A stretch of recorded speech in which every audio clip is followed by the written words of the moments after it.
Պարոն Ծառուկյան,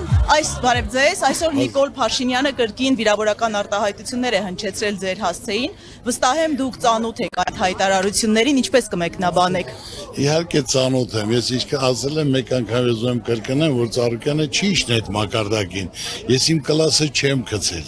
ամենակարևոր հարցը սա է, այսօր հիմնական հարցը, որ երկրի ղեկավարը ասելու բան չունի ժողովրդին, 8 տարի սուտ ասը, խաբելա բոլորիս,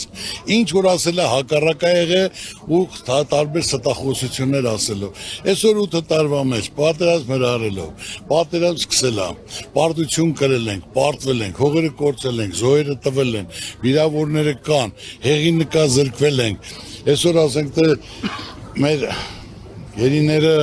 բանում են, բակվում են, ու այսօր այդքան ասելով խաղաղություն ենք բերել, դա փոխարեն մի հատ էլ տնտեսական պատերազմ Ռուսաստանի նատակից չեն կարա սուտ ասելով, եթե երկրի ղեկավարը այսօր 8 տարի ղեկավարում է, ժողովրդին պետք է ծրագիրն ասի, այսօր հիմնական ինքը ասենք թե նյարդային վիճակում է, որտեղ Ծառուկյանը տեղին ասում է, խնդիրը, հարցը, դրա լուծումը ոնց պետք է լինի ժողովուրդը, որ այդ խնդիրն ու պրոբլեմ ունի տարբեր ոլորտներում, դե թող ինքն էլ ասի, ես ասում եմ այսօր ցավ վարկի տակ են, որ պետք է քայլ կատարվի հենց առաջերտին ներում շնորհի մարդիկ այդ ճայթից դուրս գան, առողջապահությունը եւ կրթությունը անվճար լինի, ասում եմ, որ դա անհրաժեշտ է այսօր մեր երկրին, իսկ ինքը բռնեմ, փագեմ, խլեմ ժողովրդին, այս ժողովուրդը արդեն հոգնել է, գնացեք շտպեք, ժողովուրդը փոփոխություն ասում, հիմա հնարավորություն է տրվում ժողովրդին, ամսի 7-ին ընտրություն կատարելու, ինչ երկիր է ուզում, որ իր վաղվա ապագան լինի, կամ իր երեխայի ապագան, կամ բռնող, դաշտաման կատելություն սևնավորելով, կամ զարգացող, կառուցող, բարիություն, հաշտություն, համերաշխություն վերող մարդին։ Ժողովրդի ցավը տանեմ, ժողովրդի առաջ դաս։ Իրենք են ընտրելու այն, ինչ որ ցանկանում են վաղը տեսնեն։ Այսքան բան կարող եմ ասել։ Այո։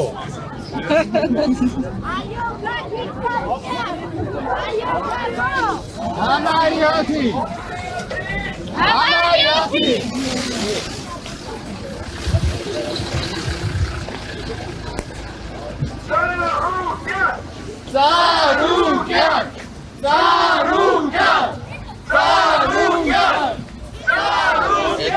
Արգելի հայրենակիցներ,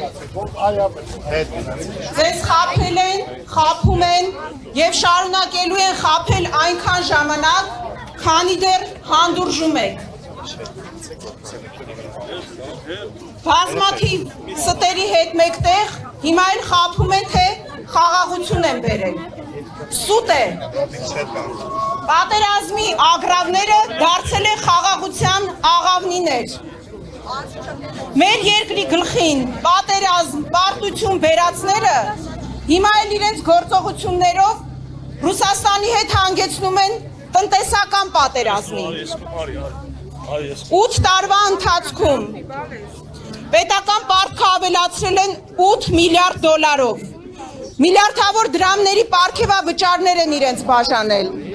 Մսխել են պետական բյուջեն։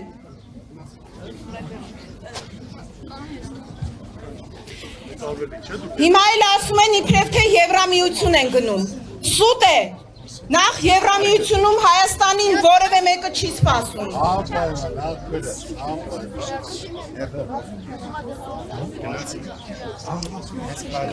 Հետո Նիկոլ Փաշինյանը Եվրամիությանը պետք է այնքան ժամանակ, քանի դեռ օգտագործվում է որպես գործիք Ռուսաստանի դեմ։